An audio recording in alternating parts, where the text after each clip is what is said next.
Hello, Brian. Hello, Rachel. How are you? Oh, I'm doing fantastic. How about yourself? You know what? I'm pretty good. She's pretty good I'm overall. pretty good. I did not know that until you told me. It's very brave of you. Rachel's a hero. Can we give it up to Rachel, everyone? She's opening herself up on this podcast more and more with every episode. Every episode, we're getting a new piece of the psychological makeup of Rachel, the co-host of this podcast. But what about me? Well, I'm an open book. We all know about all of my quirks and tics. I just love... Yum yum. Oh my God, I just love it so fucking much. I just love it so much. I'm getting angry about how much I love it. Well, you know the answer better than anyone else.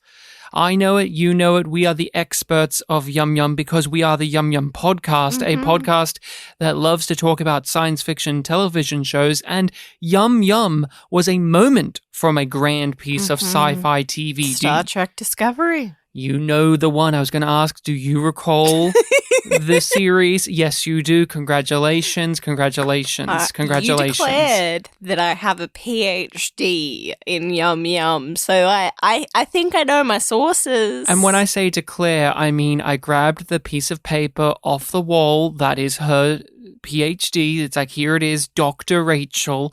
She's a doctor in Yum Yum. Yes, you are. And then you became a reverend, a pastor. And now here we are today to Bible bash the wonder of Yum Yum. Yum Yum is almost like a religion for us because it was a bizarre moment from Star Trek Discovery. It changed our lives. In which a character who was played by a Canadian actress, who was also in another Canadian science fiction property. No, not The Expanse. She hasn't shown up there, but she was in Killjoys, which is important. Put a pin in that. We'll come back to Killjoys.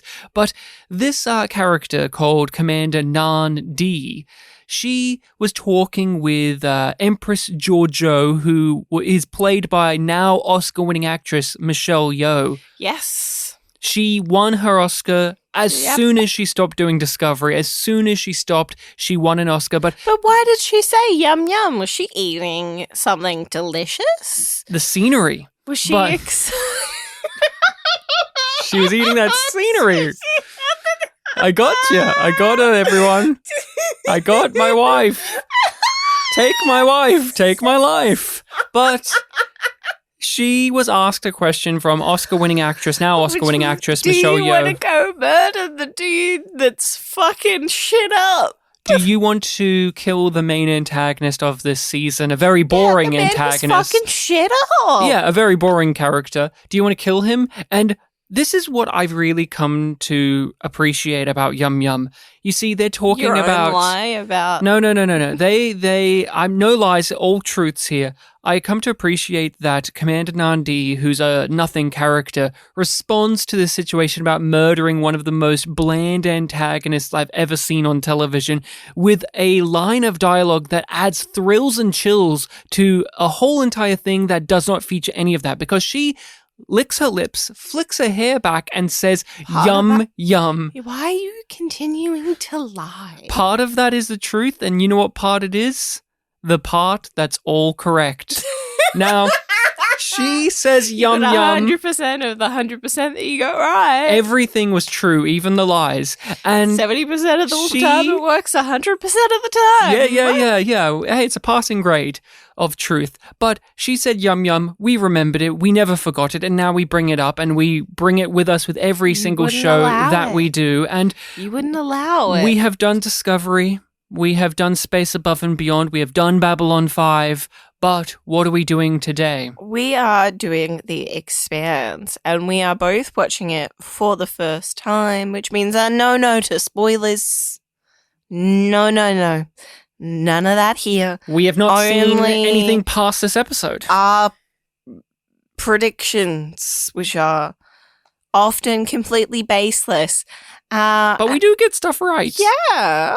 Like, we can figure out storytelling machinations. We do our best. We do our best. And it's entertaining to hear somebody talk shit about something that they know nothing about, and you do. And then they find out. Yes. It's watching other people go through the journey is a big appeal for these type of podcasts where people are going through it for the first time. And The Expanse is a series that has a reputation. It It's is very much beloved. heralded as one of the greatest science fiction television Yes. shows, not of just recent years, but of all time. And yet we had not seen it fully And we or at all are until just doing this over podcast. halfway through the whole series. We are near the end of the third season. Second last episode. Penultimate episode we're on of the third season, and we have not And I'm seen gonna anything spoil, past I this. thought this was a banger. This was interesting, but we have not seen what past is the this. title? We have not even read the books, Rachel. Did you know we haven't even read the books to I this? did know that. But Do I want to share my little spoiler that I did get? no, how dare you? You got a spoiler for this episode? No, Or in general? in general. Well, don't spoil it for me. No, I did spoil it for you. I showed it to you. Do you remember? I don't want to know about it at all. How dare you? And new people who are joining us won't want to hear it either, Rachel. If it's anything about It's not how plot. sexy something is, then we have to hold that on No. for a moment. But you asked an important question. What is the name of the episode? The one that we are talking about today. The one Yes. that we are going through I said today. it at the end of the last episode, but we always say it again. Well, it's good to remember it because I may have forgotten, because there's so many things to grab onto within You the contents. clicked it in the DVD menu because this season gives us the episode names, not just numbers. Remember that with the first season? I do. That's why I brought it up. It's so crazy. But today we're talking about Congregation, and the IMDb summary, which is the same as the Blu-ray summary, unfortunately, goes as such. Wounded survivors arrive at the Behemoth. Holden and Ashford have a conversation. Holden tries to come to grips with what he has seen and tries to find out what is going on with the station. You will be thrilled. All of those were period full stops. Each one of those was a sentence, all broken down. No What? No semicolons, no Oh my God, commas, no nothing. No any of that. Just full stops. Just bam, bam, bam, bam, bam, They've bam. abandoned the semicolon. They've abandoned the semicolon, which, if you watch the film Big Fat Liar, it will tell you the year that was invented. Today, students, we are going to learn about the joys of a special friend I like to call Mr. Semicolon. The semicolon was first used in a 1734 letter to British Parliament by Mr. Jedediah Wilkinson. We're Yum Yum Podcast, obviously because of the iconic moment from Star Trek Discovery, but we don't just hold the name alone. No, we don't just hold it as our give name. We a bring it little in. special treat of Yum Yum in each episode, and it depends on what show we're doing, what form that yumminess takes. And for The Expanse, Ryan, what is it? It's the amount of horniness we find in an episode. What do we find sexually arousing or What hot made stuff? us feel? Yum, Yum, yum, yum. because it's also a very, very charged line of dialogue. And The Expanse came out swinging with its dick when it comes to horniness. We met Started with characters fucking. with sex. There was there's swearing. There's some nudity from time to time. But we've also had to contend with that they front load that to get you in, and then they drain it away. Not this season. This season, Not this season. changed it up a This bit. They put it in the middle. This season. Is so bizarre with it, but we have to determine what we found to be yum yum in Congregation, and I have to admit it's a struggle. I don't know what to grab onto because I everything grabbed onto is... something pretty early on, and I was just like, ooh. I don't know because This does something for most me. most of my things that I can point to are very surface level, very much me doing the male gaze because I need to find something rather than anything making me actually pull at my collar and have the steam come out. So here's what I have for you, okay? Here's what I have got for you. Yep. It is Melba / Clarissa in the tank top. She's fucking banging. She's banging. She's scowling She's all fit. over the place. She's trying to bite that tooth and it's not working. She's just a very attractive person. And so I'm doing a Rachel when it comes to just, I don't know, I think this person's hot in this episode rather than anything in particular being hot. That's it. I do you agree or do you disagree that this episode Oh, yeah. It was not... doesn't really have much in the was- ways of horn dog? Yeah, no. It was not a horny episode. And like, this episode is just... It belongs in the third season because the third season really is a dry spell. And yet we got a great amount of nudity in the middle with Naomi with her bottom, her side, a bit of side boobie. Yeah. Holden was fully naked in a previous episode. Like, they aren't holding back in that regard, but they are holding back in so many other ways. There's still some nudity, right? But like, it isn't as sexual as the nudity because previously, because the previous nudity was directly in sex scenes. Yes. Whereas Naomi's nudity was a post-sex scene. Which I will count, but Holden's one was all trippy. Oh my god, that was just nothing related. Now, to you sex. said you found something early on. What did you have? Anna slapping Melba. Well, that is my favorite type of thing, a bit of girl on girl. And I appreciate that too. Now, you have something even more important, and season 3 has been a real struggle, man. Struggle. It's been a real dry spell for you when it comes to your automatic Amos pick. And this one was no exception. I'm going to go with when he's like, you're going to need to give me that gun back. That was so funny. I had such a funny laugh at that. I personally enjoyed him just aiming his gun at Clarissa and he's going to put her down like a dog and just not understanding why that's a bad thing. No, he's just like... Because he's met these type of people and they don't deserve better than that.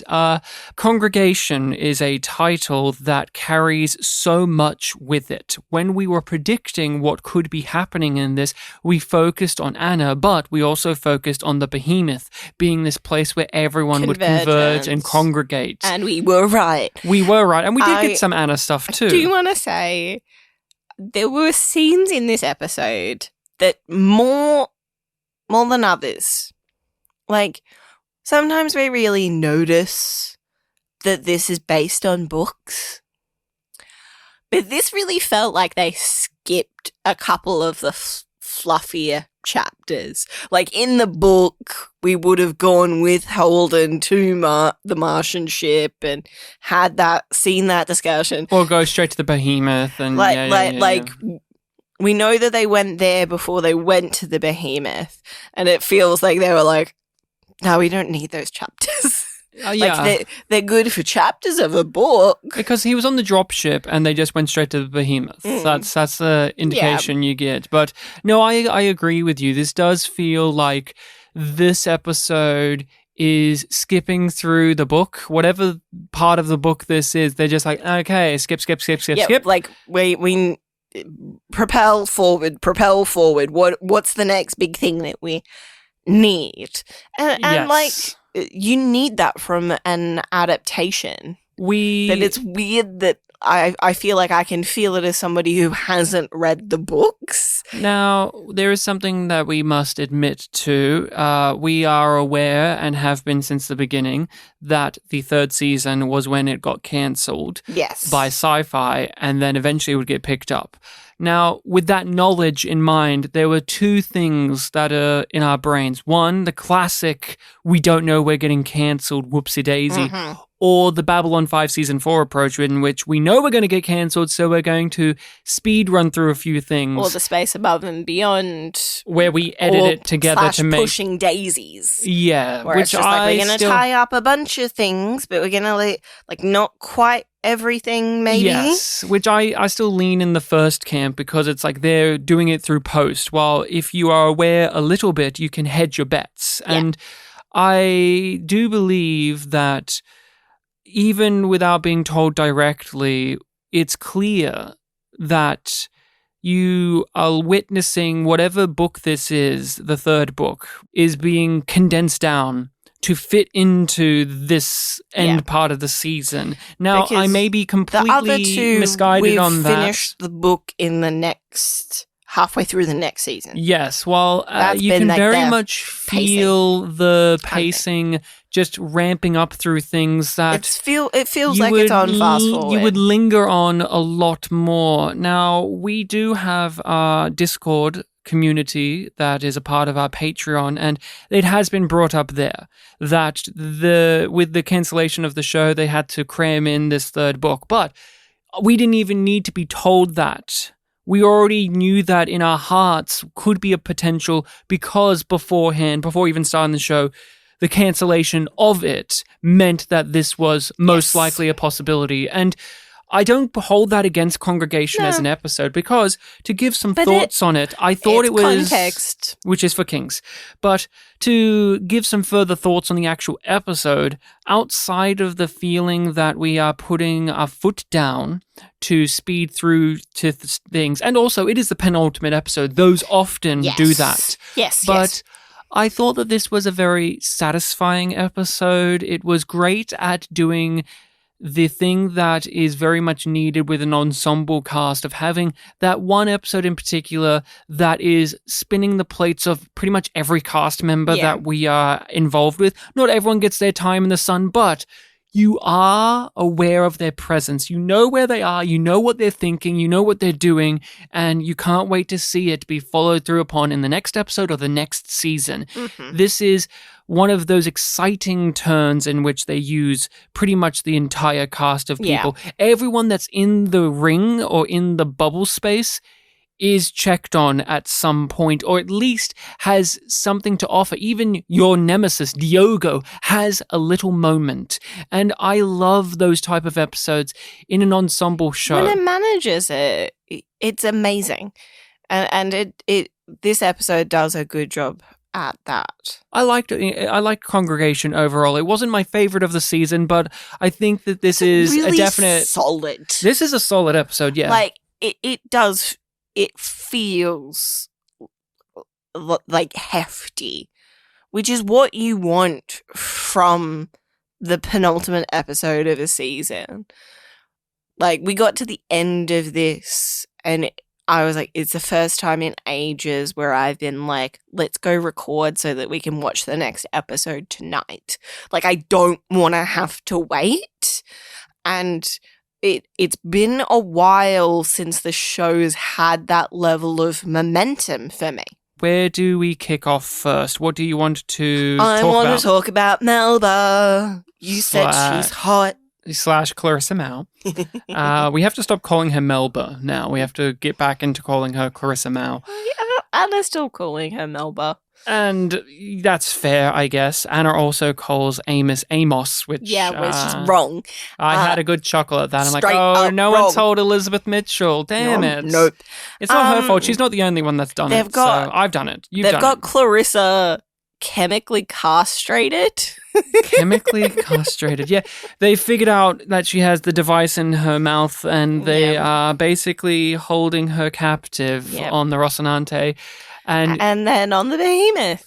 And it's beautiful to watch her reaction and just kind of level of hysterics when Holden's just like, hi, I'm Jim. What are you in for?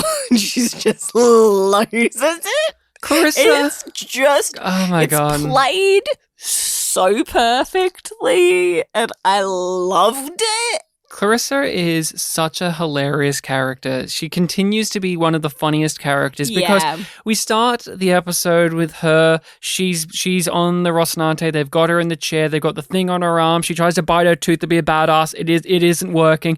She sees this big muscly guy with a gun looking at her. Then Anna comes in. They try to exchange some barbs, and Clarissa does the whole, I'm a tough lady. I've killed more important people than Tilly. Aren't I such a And then she gets slapped. She gets slapped by the fucking reverend, by the fucking pastor. And she's shocked. She's like, oh, okay. You really went there with that. Oh, but yeah, you got under my skin. Mm-hmm. And what it unsettles Anna. Oh, of course it does, because Anna knows that's too far. But what I really found to be just such a joyous thing with Clarissa, that no one gives a fuck about who she is. No one gives a single shit about what she's done. Like, they care to a degree, but for the most part, she's just dragged around from place to place, thrown here, thrown there, and told to shut up. With a bigger problem, and they don't care that she's responsible. She's responsible for the problem in the first place. But again, her whole entire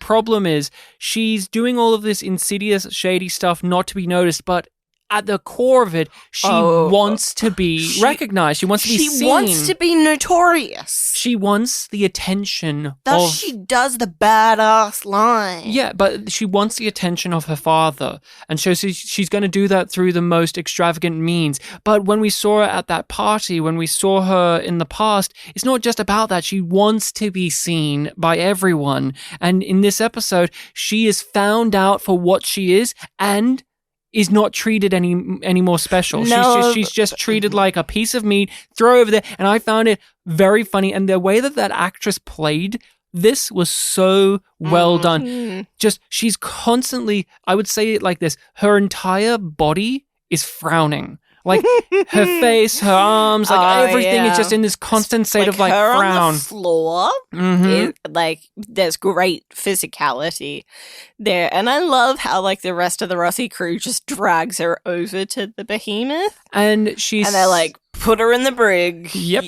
She's killed a lot of people. Now. Yeah. And she's dangerous. Off you go. She's spared. Bye-bye. She's not even given an out, which is what she wants. She wants to not only be seen, but she wants to wash her hands of the responsibility of her actions. She wants the easy way out, which is what Anna calls her out on. I didn't want to think of myself as someone who wanted vengeance. Are you asking for my forgiveness? No. You're a coward. You should have let him kill me. You don't get the easy way out. While all of this is happening at the beginning with them confronting Clarissa and her trying to get killed or just piss them off, and Anna succumbing to the anger. Anna succumbing to the anger for a moment, realizing the pain of it all, they have to get off the Rocinante. Everyone's heading to the behemoth. That's where everyone is meeting at, and they have to go there too because Holden would be there.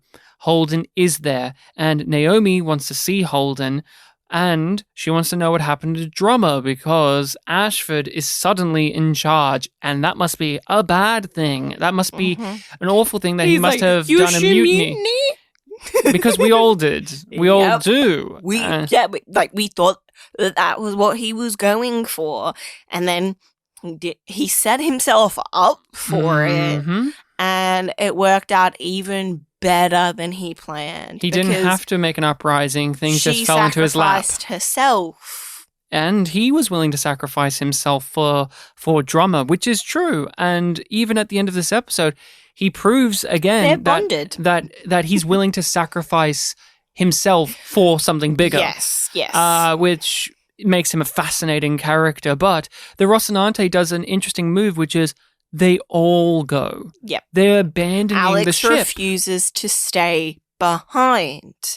Now that his family is back together, and he means this found family, he does not want to be left behind, and he does not want to be separate from them. So they will all go because who cares? They're all stuck in bubble space. They're all stuck in this dimension. If someone gets the Rocinante, where are they going to go? Yeah. Where are they all going to go, huh? It's not the Martians get on board. Okay. And they've already got... They've all figured out that the people are more important than the place. And they already have the crowning jewel that they were after, which is James Holden. Yeah. They don't need the Rocinante. They don't need Alex. They don't need Amos. They need each other. They need each other, but it's kind of like Holden's the nucleus. Of course, which is hilarious because of the station is the nucleus. But what I was referring to, like, the Martians and the people chasing them have Holden. So there's nothing more needed from the rest of the Rocinante crew for them. But the Rocinante crew need Holden because he's their captain, not only because he's got the answers to things, but they care. They care about him, which is the thing that's important. They are the only ones that care about the man himself. Everyone cares about what his role is, what he can offer up, what he can provide. Like, that is part of what's great about the conversation that Holden has with Ashford, where he lays that out. And bargaining. Yes. This is how the world turns. This is what you need to do to get me what you need to do. Mm-hmm. And then Naomi does the exact same thing. Every bit of this episode is built on bargaining. Oh, yeah. Holden is bargaining to try and see, like, the crew, Naomi in particular. Naomi's doing the same for him. Ashford is doing the same with the UN and Mars. Mm-hmm. And Anna is doing it with herself. Oh, yes. And it is so tightly wound, this episode, when it comes to those ongoing themes, messages, and ideas, because it's also about doing the thing. That's another aspect of it, of I just have to do it because it is needed of me. And they get on the Behemoth and they're met with Diogo and his band of dickheads telling them they have to get rid of their guns. And it's not just them, the Martians too. Yeah. It's not discrimination in this case. It's just the rules everybody. Yeah. No weapons on board the Behemoth. But don't worry, the OPA members will guard the weapons. Yeah, it's fine. They're put we in just have storage. all of your weapons. Mm-hmm. We have your power suits. Yes. And we're not going to do anything with them. Pinky promise. But it's that thing as well that the OPA is now treating this place like a temple. Of course. You're not allowed to bring weapons inside church. Or inside the hospital. Like, you're not meant to. Mm-hmm. And it's both, like you said, it's a church-like place, but it's also a place of healing. It's a place of potential. It's a place of meeting. And they, not only with just this most extreme version of it, with the Belters needing both sides to put down their guns, but we see throughout the entire episode, it's explicitly commented on, but it's also just something that's told visually in the background, that there is no division at the moment. Everyone is a human being. Everyone is there for one another. It's we are about willing to humanity, not about Inners versus Belters or Mars versus Earth. Those battles have to be put aside because there's something bigger to bring them together. Mm-hmm. We've discussed many times on our podcast in general, but also specifically within our coverage of The Expanse, of how humanity will come together when there is a them to fight. When there is something in opposition, yes. And when there isn't, they will create artificial. Of course. And it goes back to this debate that the series is having within itself about the monkey, give him a stick and they'll beat another one to death with it. Amos even talked about it in the last episode, in which we sharpen a stick and we take down a lion, like we are just we're just something that needs to have that one-upmanship. But we also see in Never this... content, always innovating, always expanding. And always at each other's throats to survive. But we also see many times, like with Eros Station incident, with this incident, that when faced with our own mortality, when faced with death, we will get rid of all of that to help one another. Mm-hmm. And is that a good thing? Is that a noble thing? Is that a selfless thing? Or is that a selfish thing?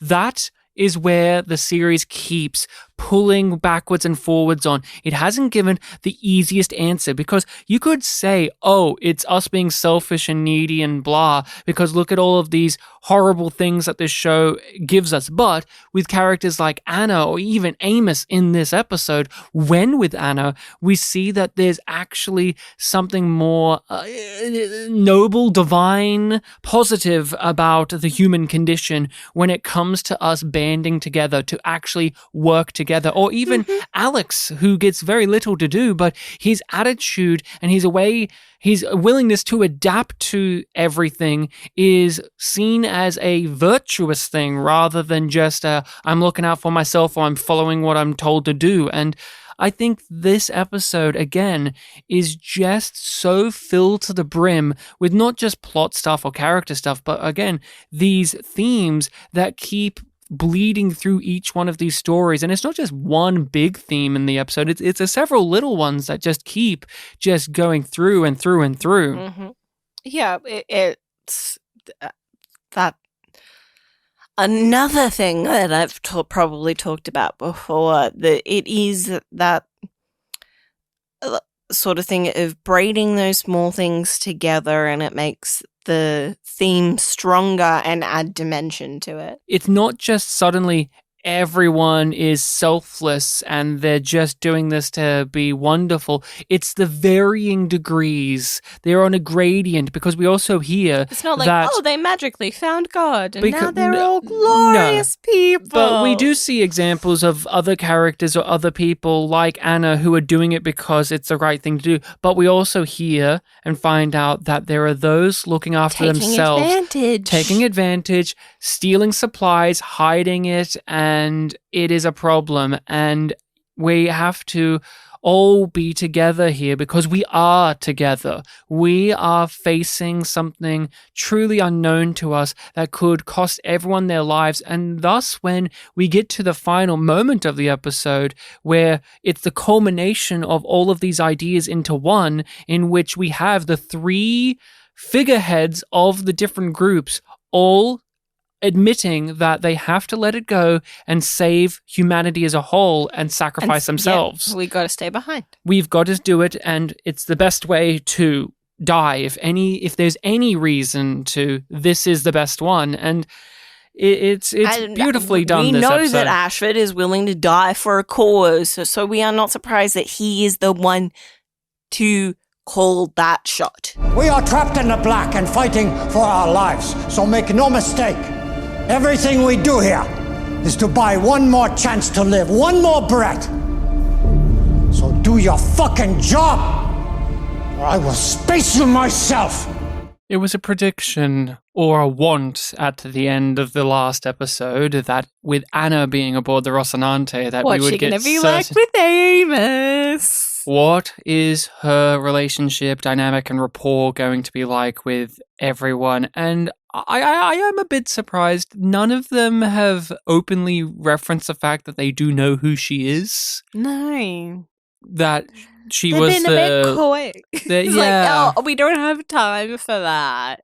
We don't have time for that. But we do have time to have Amos and Anna chat to one another. And we've hit some of those moments already in this discussion, but they're actual balancing act with one another, because they bring out something special in each other as characters. Because although Amos is very cold and amoral, it does add some credence and humanity to what Anna views of the world. And with Anna's point of view, it gives Amos something that challenges him, something to think about, because she is very matter of fact in her beliefs as he is very matter-of-fact in his beliefs. And it's fun to see those two really not even butt heads, just converse with one another. Yeah, like it is an oil and water kind of thing, even though it easily could be, because they both want the same thing.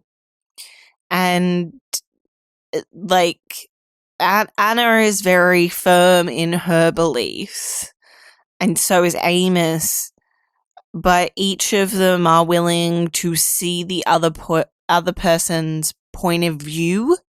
Mm-hmm. They have very similar wants and desires, yet also extremely opposite, too.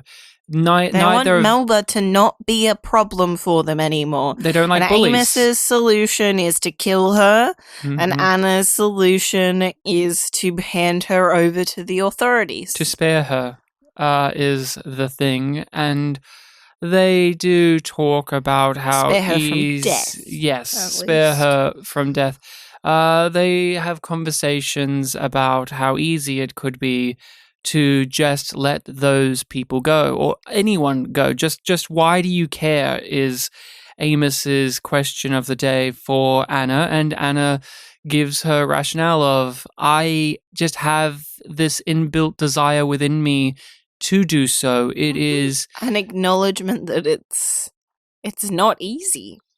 And that she looks at it as it needs to be done. And Amos very much uses that rationale for the things he has done. It needed to be done. It needs to be done. It is the way it is.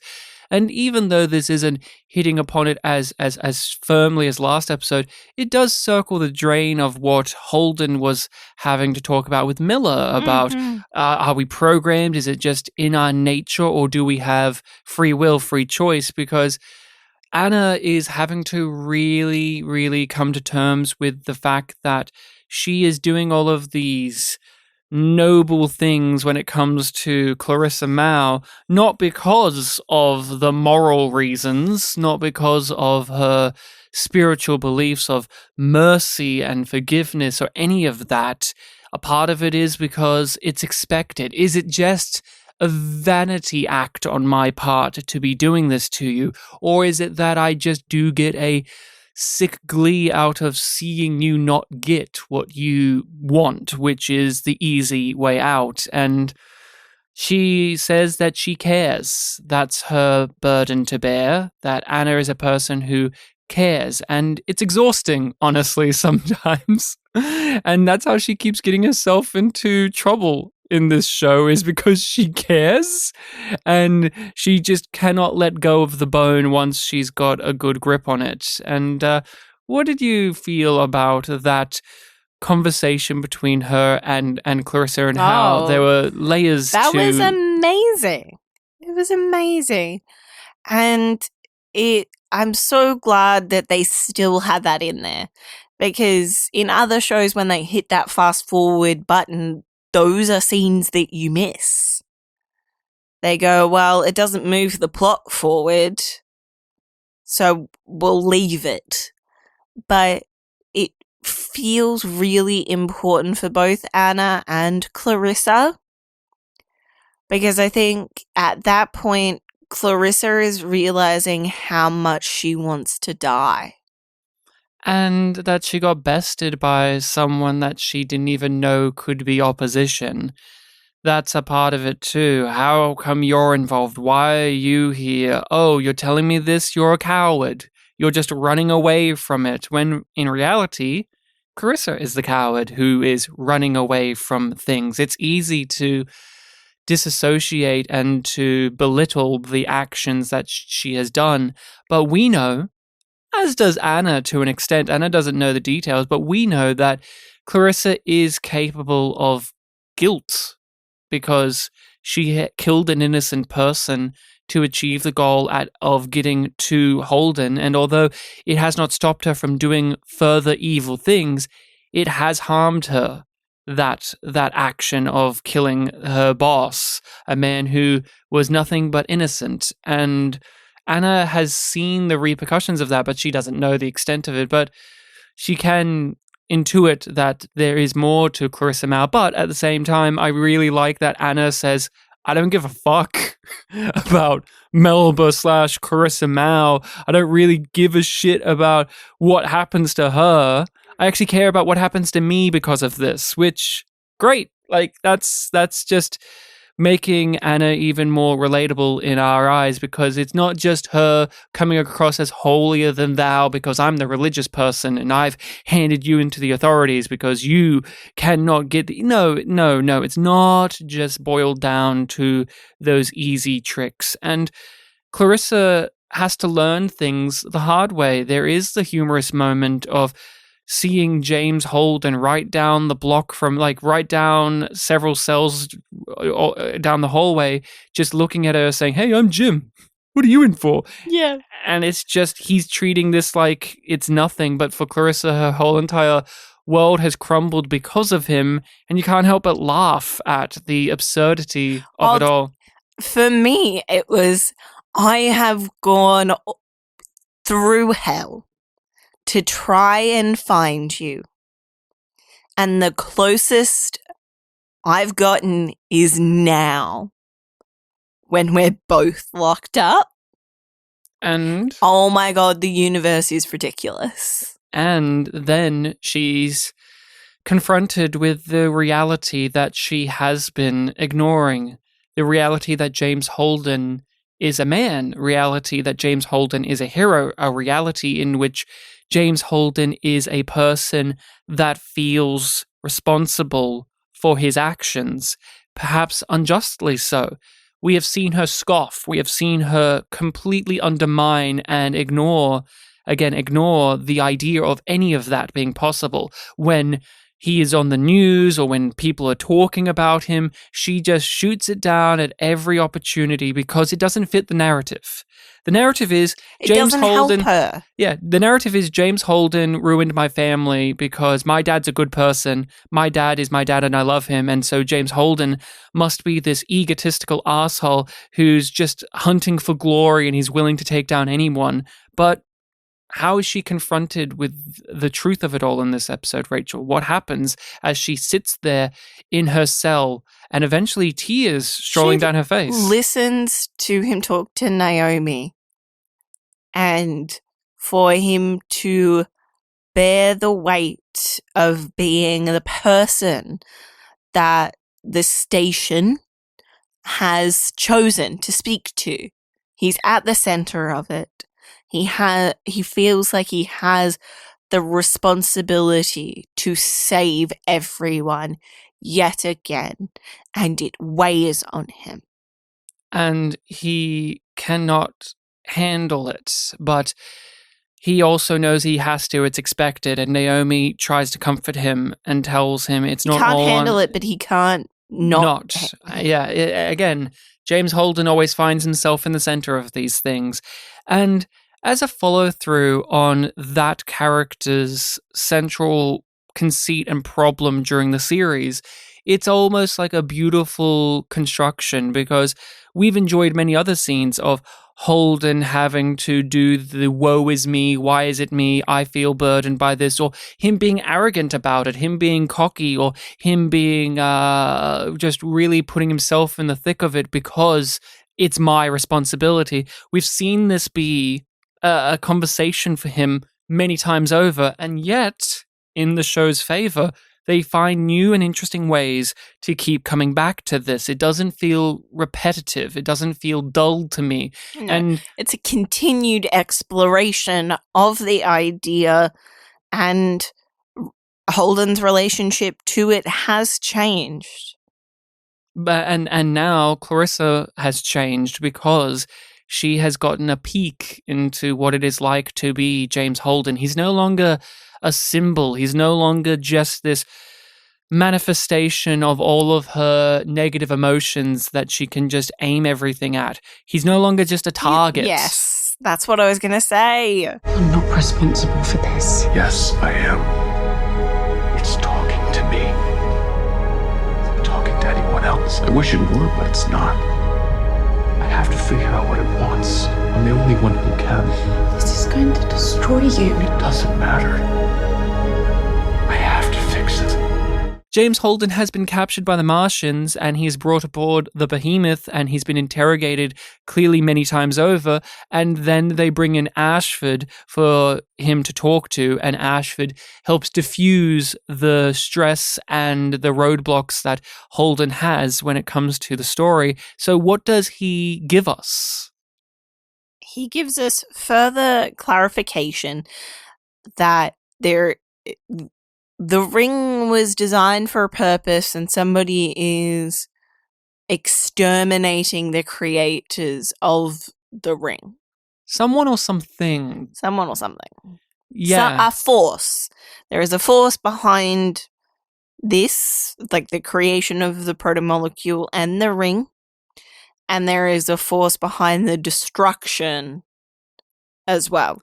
We're in a graveyard. All of this is leftovers from a race that is long gone.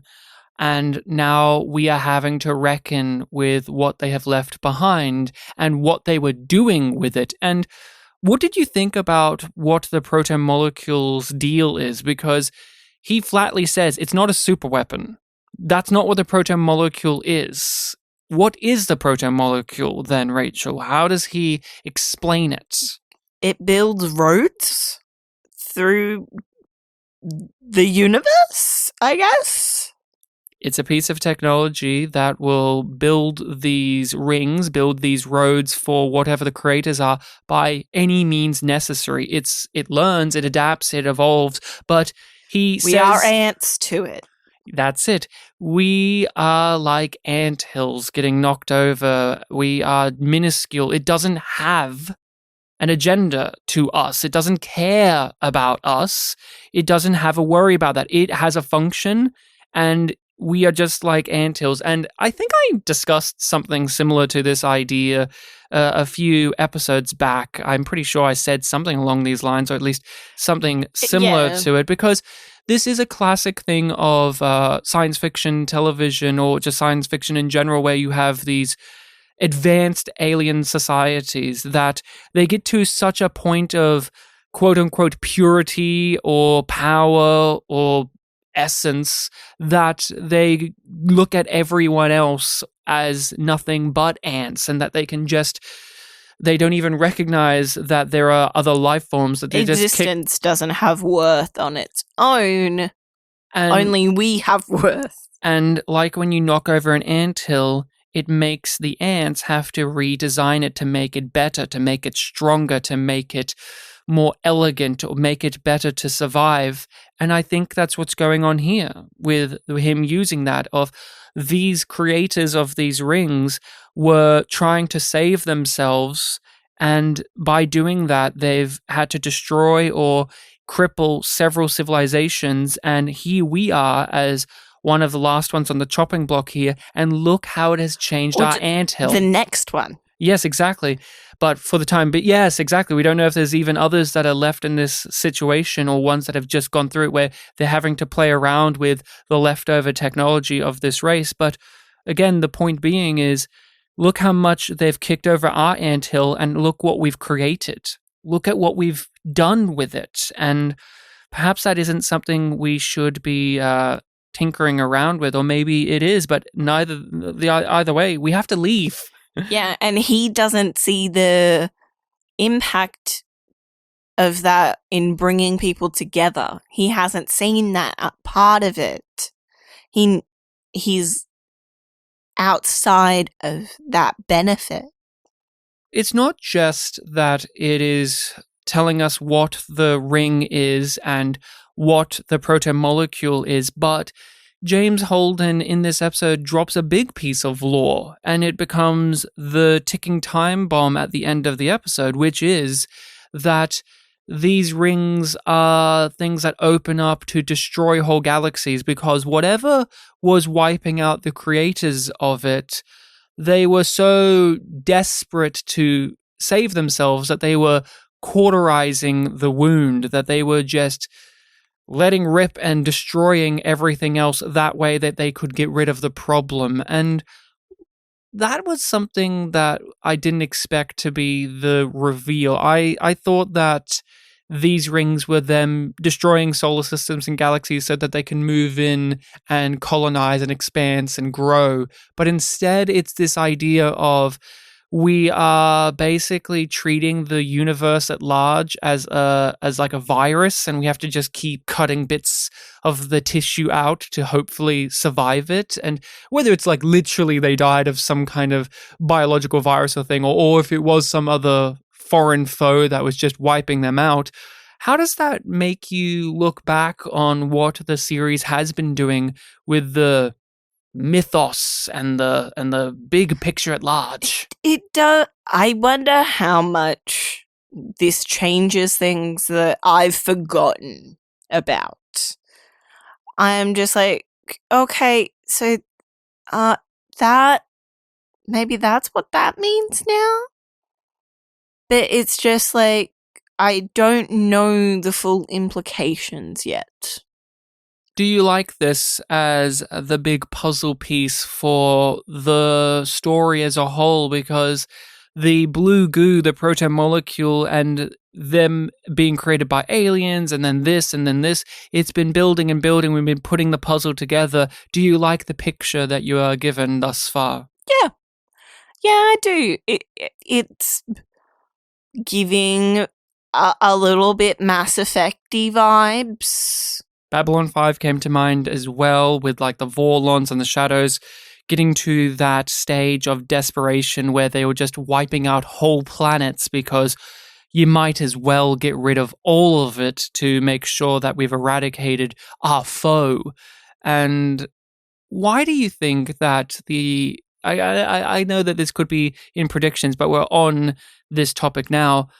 Why do you think they have to wipe out whole galaxies to prevent whatever the problem is? Like, what about our solar system, for example, was a threat to these alien beings in your eyes? I don't know, because I thought that the threat was the proto-molecule, but the proto-molecule is the vehicle for them to get to the galaxy.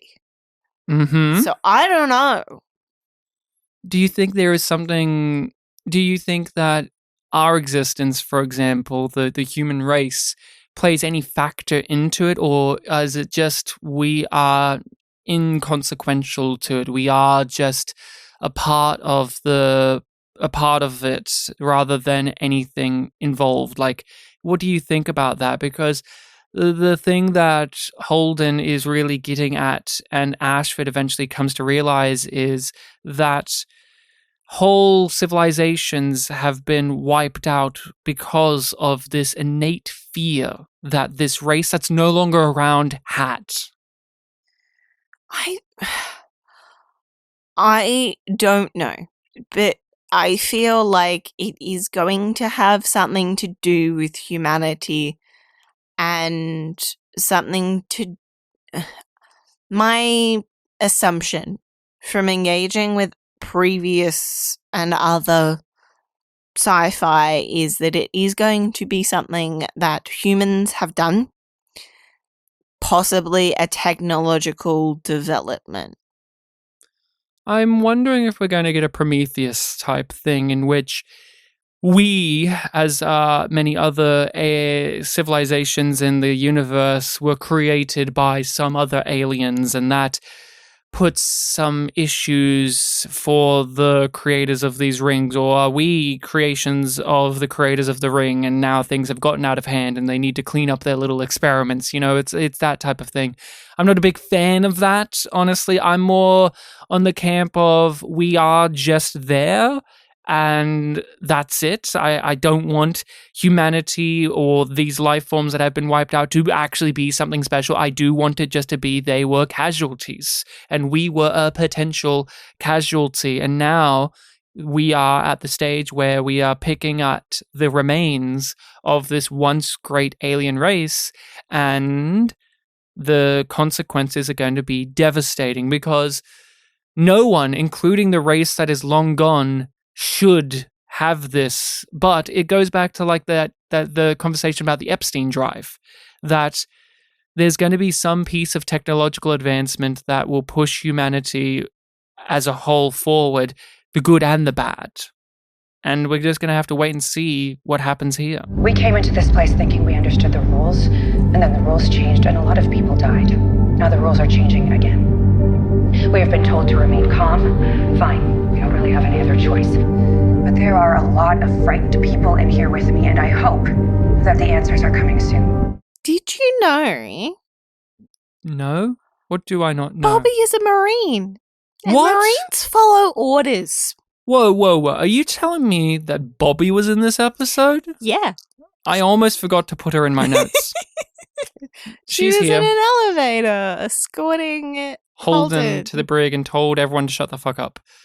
She didn't want to hand over her armor because she doesn't trust the OPA. They shouldn't be they shouldn't be interrogating one of our prisoners. You know how they are. Those filthy OPA. We can't trust them. Is there much to say? No. There is something to be said about how, even in this time of crisis, there are those who are expected to fall into line. Because Bobby doesn't really feel like she needs to. She feels like how Amos feels about the gun, or how Naomi feels about her place in the OPA. Entitled. Level of entitlement, because I have been a protagonist. So you should trust my judgment call here. That is what it feels like. But as with all of the characters I just listed, they also do fall into line because they know it is what is required of them. Yeah. I did really like it when her fellow Marine is just like, and why does he survive? And she's just like, bitch, you survived too. As did I. As did I. Are you going to question that? Not evidently. No, it's easier to blame. Again, like how Clarissa will easily put the blame on Holden because he represents something else. It's not even about him as a person. It's about what he provides for you. What Naomi is sort of subjected to. She's just like, she finally gets to the behemoth. She gets taken up to Ashford, and he's just like, you gotta bargain with me. You gotta do what I want you to do, and then maybe I'll give you what you want. And she does that. She spends those hours doing what Ashford asked, and then goes to see Drummer. Might I add, she's doing what he asked, and what he asked is extremely understandable and reasonable and completely fair. Like, he is right. You need to help fix this ship. Yes. We need anyone and everyone, because if we're going to survive... You were the head engineer until like a day and a half ago, maybe, max. It's been less than 48 hours and we need your help because this is an ongoing problem and it could have disastrous consequences. And she bites the bullet because he's right. Yep. And she may not like him, but he's right. Yeah, she won't argue it because he's right. And, really digs in when it's just like, and, you and Holden will also die if this happens. And she's like, and Drummer. Oh, God damn it. So go do the job. I just want to go see my boyfriend. But he makes it abundantly clear, even in his conversation with Naomi, as well as what we witnessed throughout the episode, he also is having to bite the bullet and take sacrifices and fall into line with what is required to make sure that things work out the best that they can. Nice. Yeah, he's having to bargain, as you say, with everyone and anyone, and he's willing to let things go or to give up things. So Naomi has to as well, and so she fixes the ship off screen. We don't need to see it, but what we need to see is her finally being able to talk to Drummer. Yep. And Drummer is regrowing a spine. And it's just like, I'm not going to go into a medical coma. I'm going to build myself an exoskeleton. And I'm sure that's not going to have long-lasting consequences. I'm sure no one with a baton will zap it and make her fall over. I'm sure nothing like that will happen. I'm sure that won't make, growing the spine take longer, I'm possibly not work, give her chronic pain. I'm sure it's fine. Drummer's tough. Did you not see her smack her Naomi helped her thighs? build it, so And Rachel, might I add, they're just gal pals. yeah. There's nothing else there. The chemistry that you may be misconstruing as sexual or romantic, that's not there at all. That's your No. fault. You're projecting that. But do They're you know just who's pals. in love? Look, when they sit in But the do you hot know- tub, they do you sit know- 6 feet apart because they're not gay, Rachel. But do you know who's in love? Oh, who's in love? Ashford. What's he in love with? His captaincy. That's the interesting factor of this is you can tell he's enjoying it, Yeah. but he doesn't actually have time to relish No, in it all. he's just like, fucking hell. Like, I got what I wanted, but, like, this job's hard. but he's just like, he he's knows also- how he knows how to do it. He's relishing being so competent, like, and being able to show that the belt can take charge, because he may be working with Mars and Earth, but he's calling the shots. Thus, he gets to interrogate Holden. There is a majesty in having an antagonist rather than necessarily a villain. Yes. Now, Ashford has had villainous qualities, and he even has the appearance of one with the big scar, the raspy voice, we've said it. But he is an antagonist. He is someone that opposes the views and stances and beliefs. Works against Someone that we find to be Yeah. on the heroic side. But the beauty of a great antagonist, especially one like how Ashford is operating, is they have to make sense in the world and to themselves. And what I love about Ashford is he steps up to the plate and he isn't missing any of the balls when No. he's swinging. He is And he's not very good at the ruling job. anything He deserves to be the captain. Like, yes. that's the fucked up thing is Like, he he actually is- does deserve it. It was never a thing of Ashford's not qualified. We never questioned that, even though, like, we knew Drummer, we liked Drummer.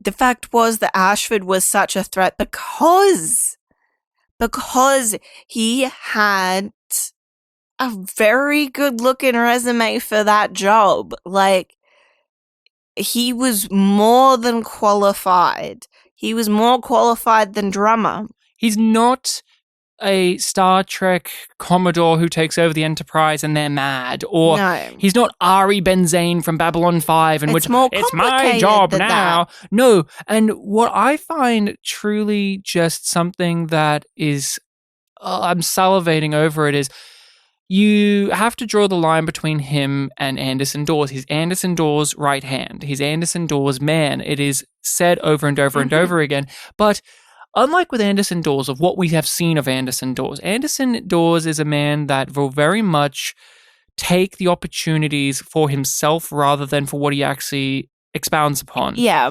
And he will double cross and he will leave those that are there to help him in the For dust his glory. for his glory. But with Ashford currently, since he is embroiled in the moment by moment crisis, he isn't thinking that way at all. Now, maybe he would be capable of thinking that way if he wasn't doing that, but I don't think that is his style, because he fought for the uniforms and other things that are emblematic of that. Of he genuinely seems to have an idea for the future of the belt rather than just that his place in it. moves beyond him. He wants to make something that will outlast him. Dawes wants to be a hero. He wants to be the number one figurehead. dog. Yeah. He wants to be king.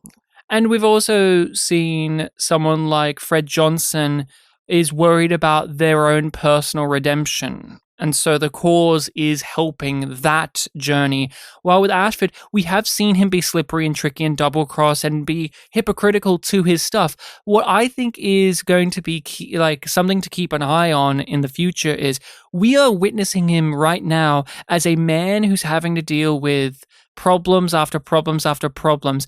And throughout history, with leaders of rebellions or people like Ashford, they are very good and competent and great even when in this mode of leadership. Yes. But once that's over, what do they become? Mhm. What are they truly? So we can praise Ashford for nailing it thus far. Like, he's doing a like truly sublime job as the captain and coordinating with all of these different groups and dropping the ego and making sure that everyone's on equal footing here, because things are more important. Trusting that fuckwit with security, though. Yes, Diogo, but even then, he cracks the shits with Diogo. He's like, "Hey, you've let me down," and he makes an example of him. But the thing is, we have to keep an eye on what Ashford's going to be like after this, and If when he he's survives. told, hand back the power, because that's the thing. We're going to have to wait for him to be told, now give me my captaincy back. And he's most likely going to say, no, look at what I've done. But at the moment, they're looking to kill everybody anyway. So... Yeah, well, no, exactly. But in terms of like what we know of like ongoing narratives, they're not going to all die in the next episode, most likely. No. I doubt that. But we doubt that. But like at this point, he's just like, I'm just... burn it all to save everybody. Like to trap us all here forever. No one on the other side would ever know what we did. And we will have saved the human race. Not a bad way to die. They're trying other things. They try to send the message with the communication array. They set off the bomb, which triggers a big deal of a countdown. They have like 7 hours to save everybody and everything, and they're going to use the communication array and turn it into a weapon. Which is nice that they set that up, because they know that they won't be able to get back in time. And even if they do, the danger is other people come into the ring and be fucked by it. So let's send out a laser beam communication. Oh, it doesn't work. We need to get the strength of it up. So let's look at the field and what makes it work to increase the strength of the beam so that it can break through. And the guy on the Thomas Prince is helping coordinate all of this. And I was glad to see that he was still alive. Yeah. We didn't know if he made it in the previous episode with everything, all the carnage that went on the Thomas Prince. But I'm glad to see that seems to be alone. The young cigarette smoking man is here, that CGB Spender's back. But I liked how it kept building, like, oh, we need this. That means this has to happen. And now that happened. Now this is happening. It's classic domino effect. We want to send a communication. Oh, we don't have enough strength for that. And let's do a test. Oh, this test has set off a countdown for the super weapon at the core of it. Now Ashford has put together the pieces of what's going on because he talked to Jim Holden and he realized that although Holden comes across as a madman, he's fucking right. Yes. And I like that he's not arrogant enough to dismiss Holden. He just thinks he's not well, and then he puts him to the side. And then it's just like, oh, I have more information. My opinion has changed. Whereas we've seen plenty of other individuals in this series that wouldn't have that flexibility to them. And thus, at the end, they have to... Drummer would have struggled with it if she was in... Fred, perhaps even too, but... Oh, Dawes definitely. Oh, 100%. There's not even a question mark on that. But they have to strengthen up their laser to destroy the ring from the inside, and no one on the outside will know what happened.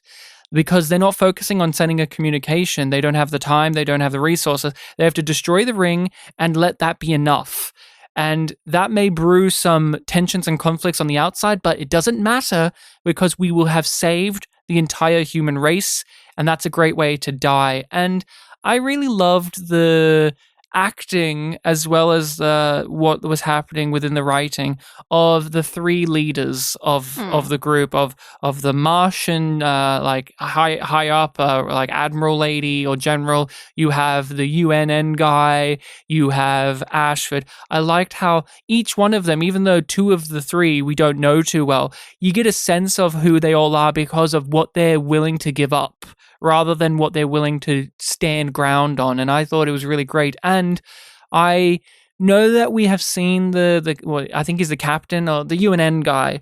I know we may have seen him in the show before, but I knew his face. That actor. Instantly. I was like, You were I had to double check because he has a different hairstyle, but he is in Killjoys as one of the best characters of the entire series.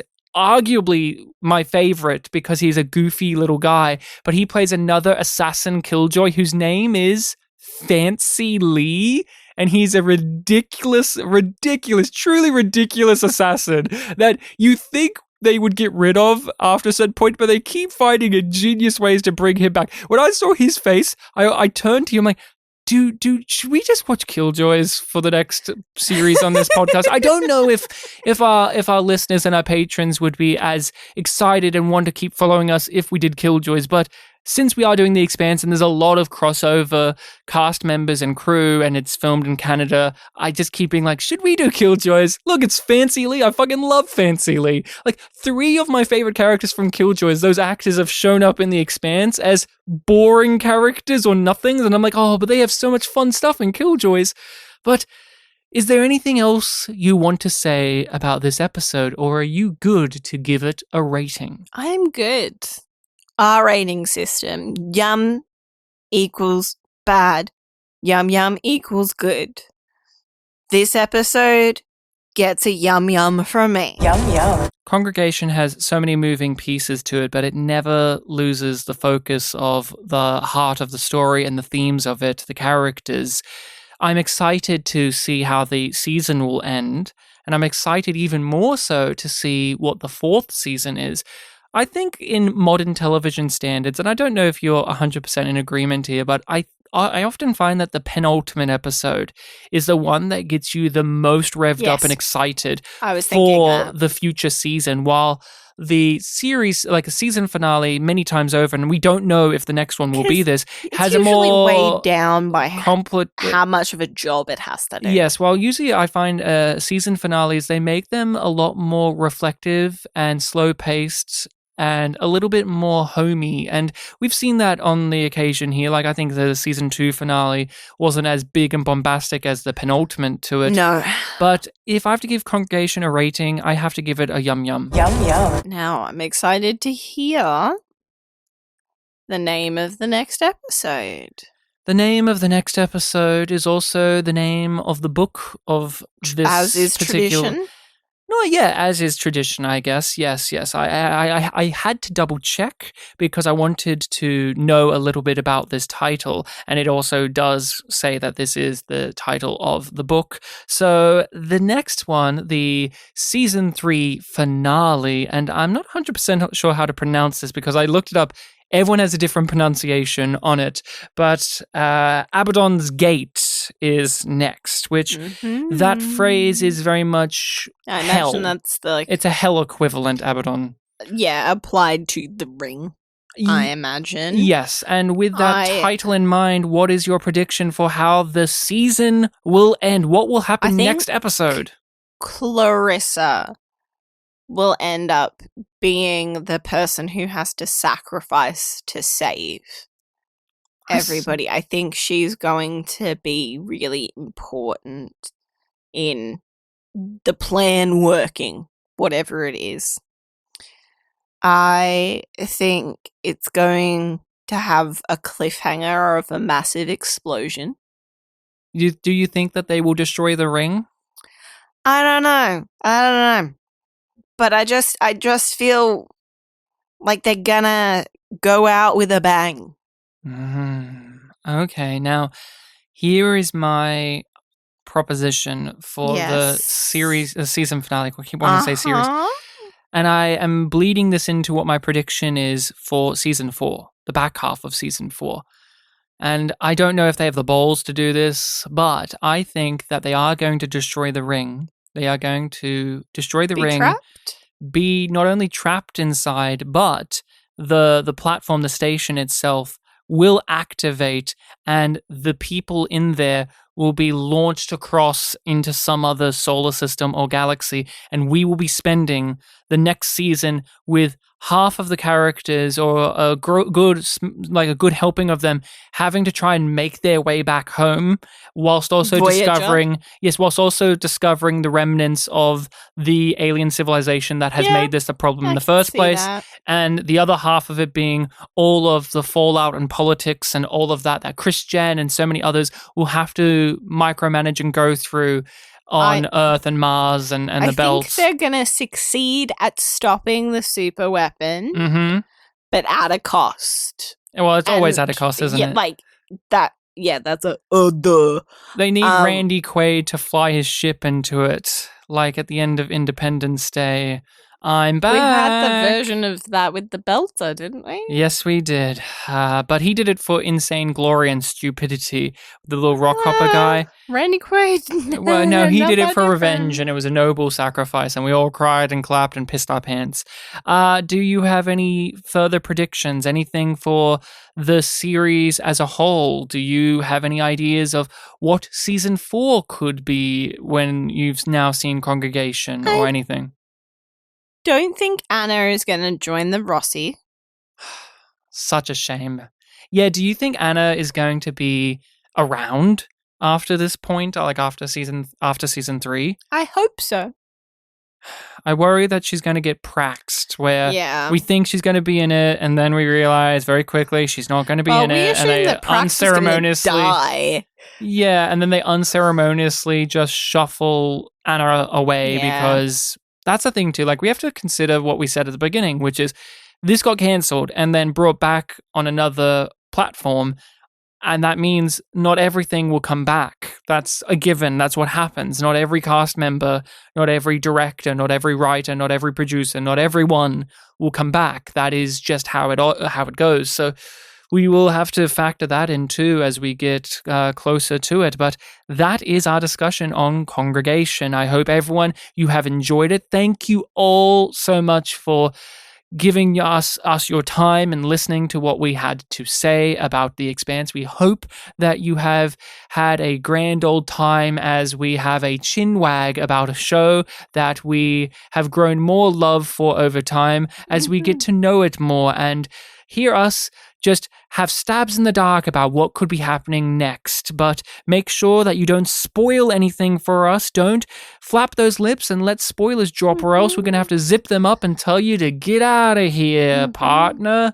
But Rachel, an extra special thank you to the patrons who get to hear these first. Yes, our patrons have been absolutely delightful along the journey. We've had so many just great little insights brought to us without giving too much away. There has been one or two little droppings of, the book does this differently, but it doesn't ruin anything of what we have been gathering here. And a lot of the time, these are things that we have picked up on our own just from within the series or what we know minorly of what happened externally to this show. But if you want to support the podcast yourself and become a part of our group Discord, all you have to do is support the podcast on Patreon and you get these episodes early. But you can also support us by giving us a rating and review on whatever podcast hosting site allows you to do so. Make sure to follow us on whatever platform you use to listen to us on so you get the updates on our episodes coming out.